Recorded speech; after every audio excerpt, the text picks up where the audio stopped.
Thank you, Madam Speaker. I rise to ask question number 81 of 2017. It's listed in today's order paper. To the Honourable Prime Minister, Minister for Itaukei Affairs, Sugar Industry and Foreign Affairs. Can the Prime Minister explain the process involved in the update of the Volini Kaumbula VKB through the new digitized system? I give the floor to the Honourable Prime Minister and Minister for Itaukei Affairs, Sugar Industry and Foreign Affairs. Thank you, Madam Speaker.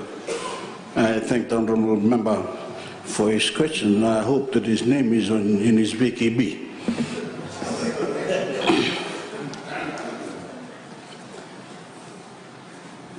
As we all know, Madam Speaker, the Volini Kaumbula, or VKB, as we all know it, is a comprehensive register containing all information relating to members of land-owning units in Fiji.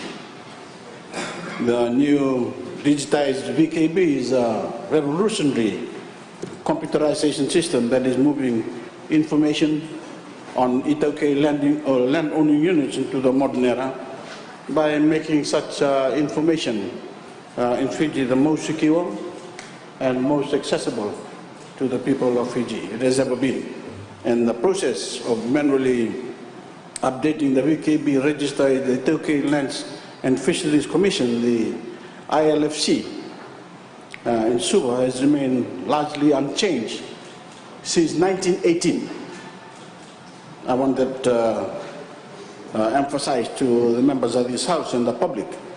And the information itself has been vulnerable to wear and tear, the gradual degradation, and there were no backup mechanism in the event that there were disasters such as fires, which would permanently destroy the records in the VKB. We wouldn't want to have that. And that was something my government was no longer prepared to tolerate. Madam Speaker, we live in a world driven by the latest trends and development in digital technology, a global environment where the nation's success is determined by our ability to capitalize on digital opportunities, and more importantly, put technological advancements direct into the hands of our people. This has never happened before in Fiji, Madam Speaker. So it is a major victory for Fiji that information vital to the security and prosperity of the Fijian people, that of land-owning units, is being made available in an electronic system. My government has always embraced the enormous benefits that technology can bring to Fiji. While the international community welcomed prosperity on the back of a technological revolution, past leadership in our country failed to extend that opportunity to the Fijian people. But over the last 10 years, we've made up that lost ground.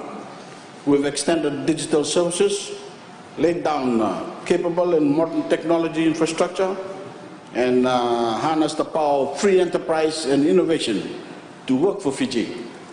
And we are now more connected to each other and to the outside world than ever before. We can add this new computerization project to that proud list of achievements, Madam Speaker. We already successfully moved all entries into the VKB into an easy-to-access and efficient electronic database that will soon be accessible in all the provincial offices throughout the country. As of now, that information can be accessed in the Suva office and in the 5 pilot provinces. The Nosuri and Korbu offices of the Te-Levu Provincial Council, and the Rewa, Lau, Serua, and Namosi provincial councils. Provincial offices.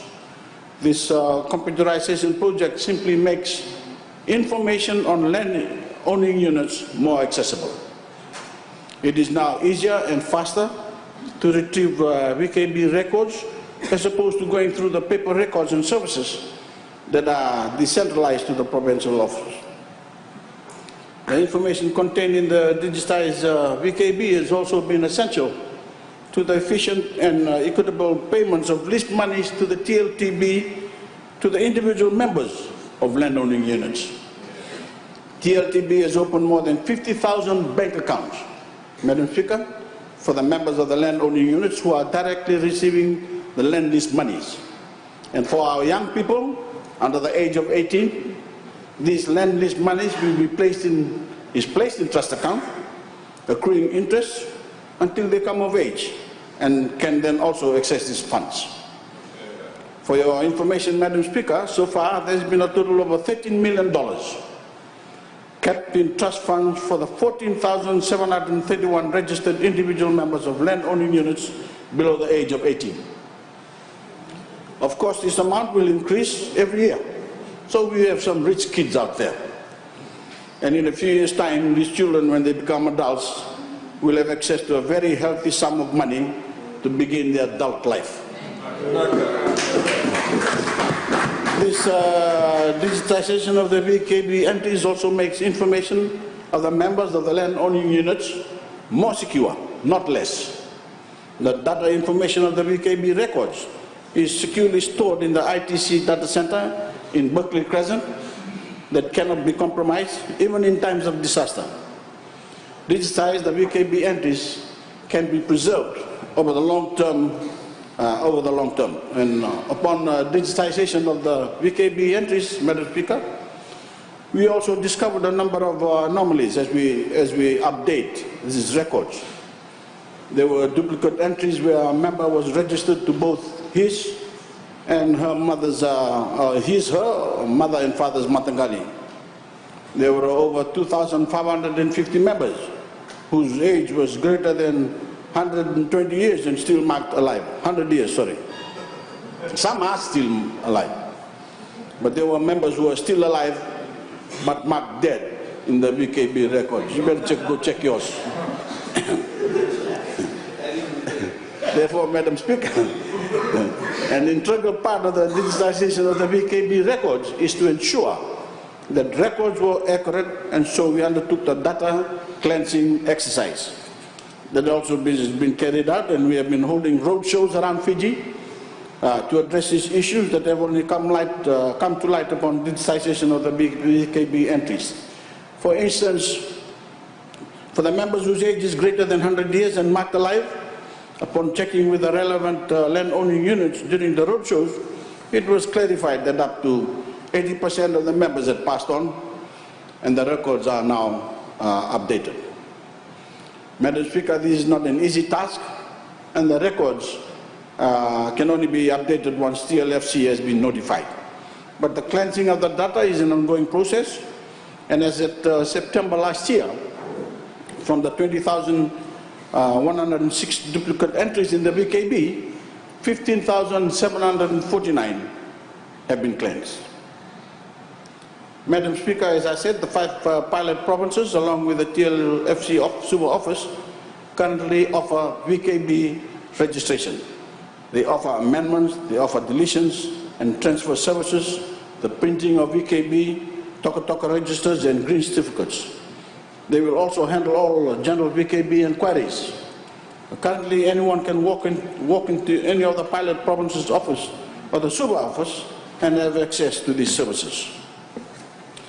The process of updating VKB in the new digitized system is quite simple.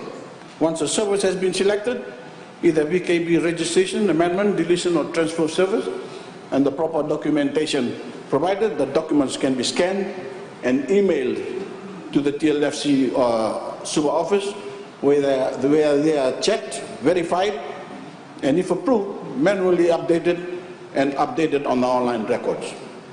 Email confirmation is then sent back to the provincial office within an average time frame of 10 to 15 minutes, and the Tauke member is notified. So, for example, Madam Speaker, if a new mother living in Mbalili Rewa needed to register a child in the VKB, she could simply submit the child's birth certificate to the Rewa provincial office, and on the spot the child's record could be verified, improved and uploaded to the digitized VKB system and recorded manually in the Suba office without the mother having to travel to Suba.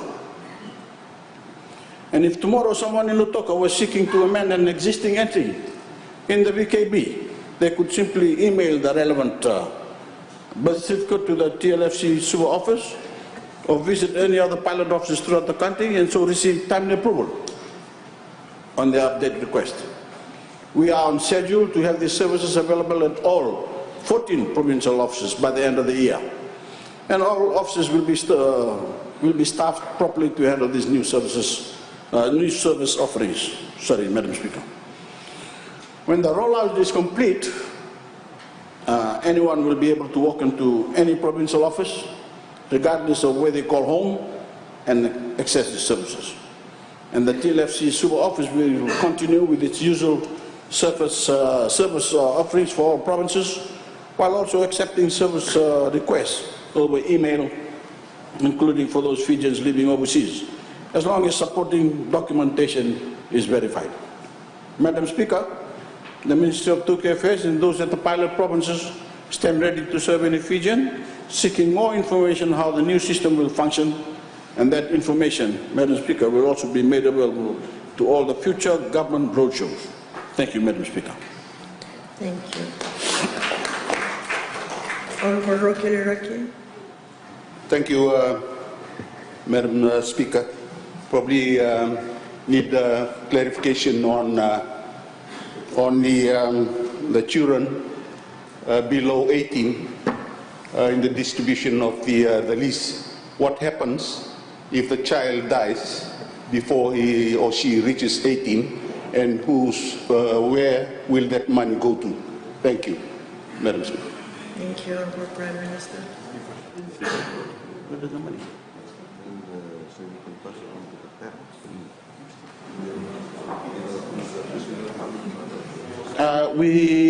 Thank you for that question, Madam Speaker. We are developing rules on that. There's been discussions on that issue over the last couple of months by the TLTB staff, and we will come up with the result soon. Thank you. Honorable Poltavo. Madam Speaker, given the TLFC, when they do verification, this in regards to deleting of Itoke deaths and registration of Itoke new births, and a manual update is done at the Suva office. But once you try to transmit that in the online version, it takes time. People as far as Vanuatu, they come to Suva, and it's said that the normal excuse given by TLFC, it's been updated right to a company that's located in India. Then that update will be synchronized to the TLTB office. What can be done, Honorable Prime Minister, in regards to the process in trying to shorten or make it speedy, the online update? The manual update is done here, but the online update, which is not reflected to TLTB records after verification from TLFC. Madam Speaker, can he repeat the question? Because there's a whole lot of explanation done before that. I couldn't figure out what the question was. Please, can you just focus on just the question? Yeah, I'll focus on the question. Once TLFC, they do the verification, there's a manual update. They normally cross on a red pen when there is a restriction of Itoke deaths and births. But that's a manual update. Then after that, it's done online. That Question, update please. is done online. That's the background to the question, madam. Yes, so And it's quite slow. Question. Yeah. Can the Honorable Prime Minister,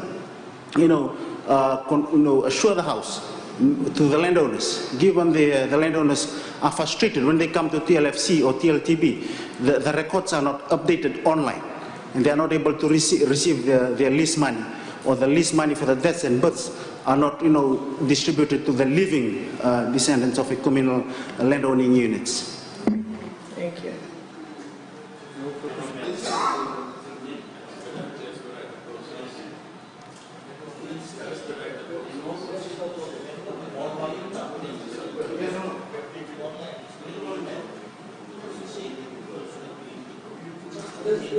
No. You got it all wrong. Now I understand your line of questioning. It doesn't go to India and come back again. It's updated online here in Fiji. Sorry? Stand up and ask the question. Let me clarify that. When the manual update is done at TLFC, the online updating of the manual that has been done, it's quite slow. It's not at the same time, real time. It's not done real time. What can be done so landowners do not come and wait for the update for a simple registration of death or registration of birth? Madam Speaker, TLTB is linking up with the VKB record. So really, we have not received any complaints from them on that. Well, maybe if you can let us know, we will tell you. Thank you. Honorable Noaikula. The Honorable Prime Minister, please explain, advise this House whether this VKB thing is consistent with his own policy of equal citizenship, because you appear to be doing a VKB for one race and the other none. We'll have the VKB for the Tauke and one for him.